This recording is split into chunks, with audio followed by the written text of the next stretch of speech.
నమస్తే, నేను మీ KS Naidu. KS నేను సైతం ప్రశ్నిస్తా యూట్యూబ్ ఛానల్. జమిలీ ఎన్నికలు జరిగితే లాభమా నష్టమా అంటే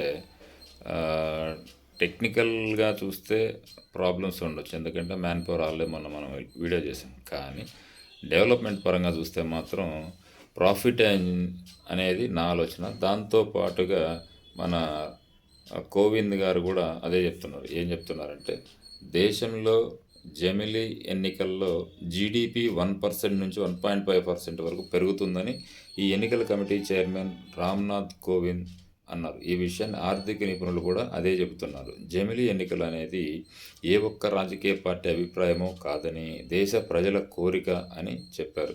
ఈ ఎన్నికల బిల్లు చట్టరూపం దాల్చితే దేశంలోని అన్ని అసెంబ్లీలు, లోక్సభలకు ఒకేసారి ఎన్నికలు నిర్వహించాలి. ఆపై 100 రోజుల్లోనే మున్సిపాలిటీలు, పంచాయతీలు ఎన్నికలు కూడా జరుగుతాయి. అంటే దీనివల్ల పెట్టేటువంటి ఎక్స్పెన్సెస్ కూడా సేవ్ అయినట్టే కదా. సో మన రామ్నాథ్ కోవింద్ గారు చెప్పినట్టు జమిలీ ఎన్నికలు కానీ జరిగితే ఖచ్చితంగా జీడిపి గ్రోత్ రేటు 1 to 1.5% పెరుగుతుంది అన్నారు. కాబట్టి నాకు తెలిసి తొందరగా జమిలీ ఎన్నికలు వస్తే బాగుండు. Thank you.